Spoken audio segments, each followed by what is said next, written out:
کہتے ہیں کسی زمانے میں لکھنؤ میں ایک بہت ہی خوبصورت اور حسین طوائف موجود تھی جس کا نام خانی بیگم تھا۔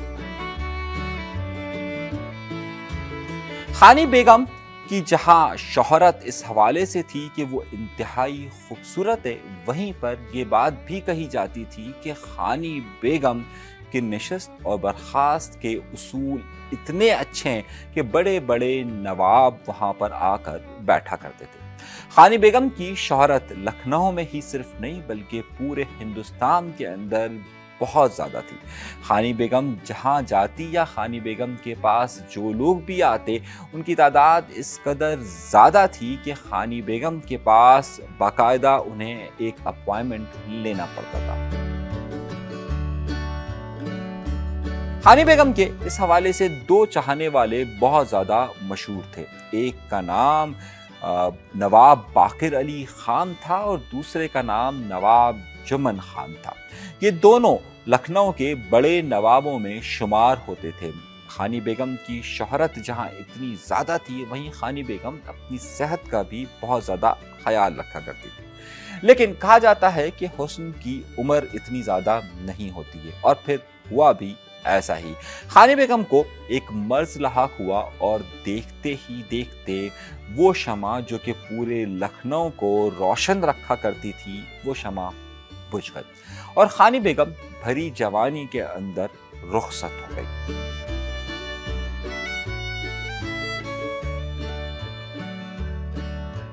ان کی رخصتی کا غم جہاں لکھنؤ کے بہت سارے نوابوں کو تھا، وہیں پر اس کا سب سے زیادہ اثر دو نوابوں پر ضرور پڑا۔ پہلا نواب باقر علی خان تھے اور دوسرا نواب جمن علی خان تھے۔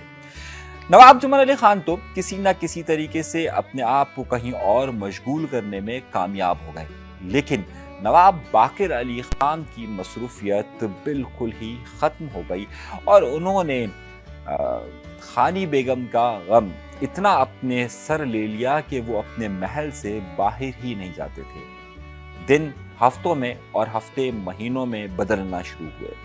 نواب باقر علی خان نے باہر جانا مکمل طور پر چھوڑ دیا۔ اگر ان کے چند دوست کبھی کبھار گھر آ جاتے تو وہ بھی ان سے بڑی ہی بے دلی کے ساتھ ملتے اور بے دلی سے ملنے کے بعد وہ اس سے اسی طریقے سے رخصت ہو جاتے۔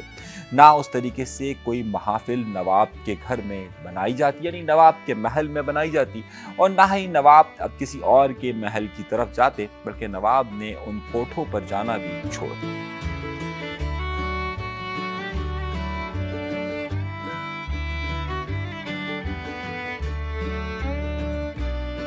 پچھلے دنوں آپ نے خاص طور پر چند فلمیں ضرور دیکھی ہوں گی جس میں آپ کے پاس لاہور کی ہیرا منڈی وغیرہ کی فلمیں بھی موجود ہیں، کہ جس میں بڑا ہی شان و شوکت دکھائی جاتی ہے ان طوائف کی۔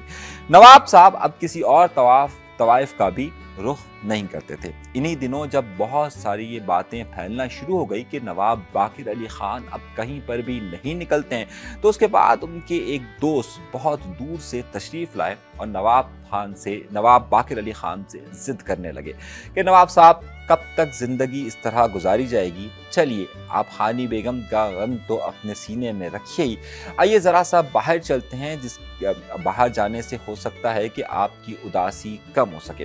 نواب باقر علی خان پہلے تو مانے ہی نہیں، لیکن بعد میں انہیں بہت زیادہ ضد کے بعد دوسرے نواب اس بات پر راضی کرنے میں کامیاب ہو گئے کہ اودھ چلتے ہیں۔ اودھ وہ جگہ تھی جو کہ نوابوں کے لیے خاص طور پر بہت شہرت رکھتی تھی۔ پورے ہندوستان کے نواب اودھ ضرور آیا کرتے تھے کہ جہاں پر بے تحاشا بہت ہی خوبصورت خانوں کے، آج کے زمانے کے آپ سمجھ سکتے ہیں کہ ریسٹورنٹس ہوا کرتے تھے کہ جو مخصوص ہوتے تھے نوابوں کے لیے۔ وہ نوابوں کے لیے خصوصی ڈش بنایا کرتے تھے۔ اگر کسی نواب کو کوئی ڈش پسند آ جائے تو یوں سمجھیے کہ اس کے ریسٹورنٹ کے مالک کی چاندی ہو جاتی تھی اور وہ چند ہی مہینوں کے اندر لکھ پتی ہو جایا کرتا تھا۔ اب ایسا ہی سلسلہ یہاں پر تھا۔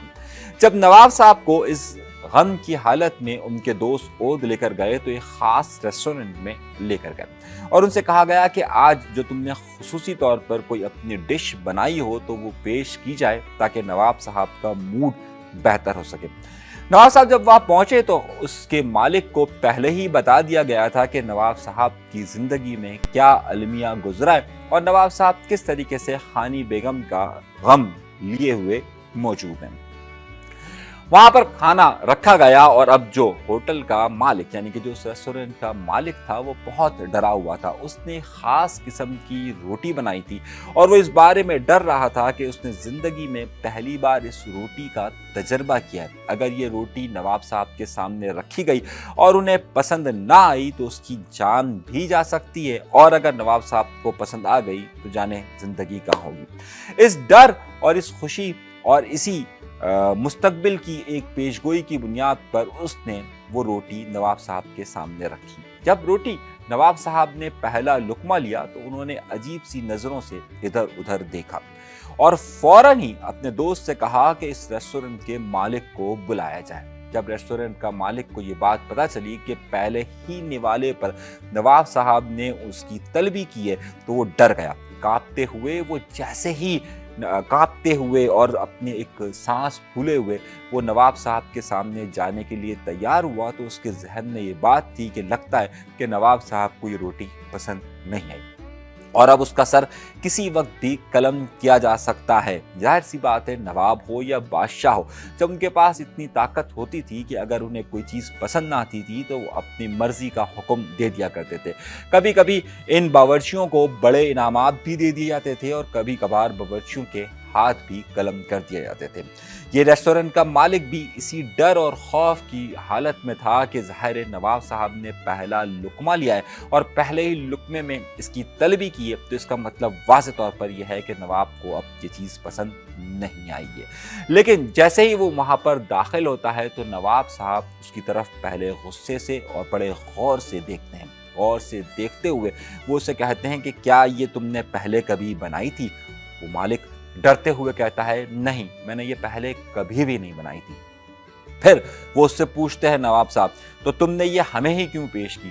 तो मालिक बड़े डरते डरते अंदाज में कहता है कि नवाब साहब, मैंने बड़े दिल से इसमें थोड़ी सी मिठास डाली थी कि मैं जानता हूं कि आप बहुत ज़्यादा गमगीन हैं और मैंने पहली बार ही इस रोटी को बनाने का तजर्बा किया था। मैं नहीं जानता कि ये कैसी बनी है, लेकिन अगर इसमें कोई गलती हो गई है तो मैं आपसे माफ़रत चाहता हूँ। एकदम से नवाब के चेहरे पर मुस्कुराहट आती है और नवाब कहता है कि मैंने आज तक ऐसी रोटी कभी नहीं खाई है।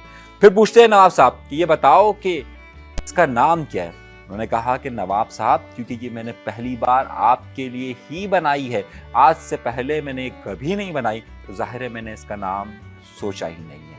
वहीं पर नवाब साहब के दोस्त नवाब साहब से पूछते हैं कि नवाब बाकिर अली खान साहब, आप क्या सजेस्ट करते हैं, आप क्या समझते हैं कि इसका नाम क्या होना चाहिए? उन्होंने कहा, क्योंकि हम जिससे मोहब्बत करते थे उसका नाम खानी बेगम था और हम उसी के गम में मुब्तला थे और हम यहाँ से आगे का सफ़र नहीं करना चाहते थे।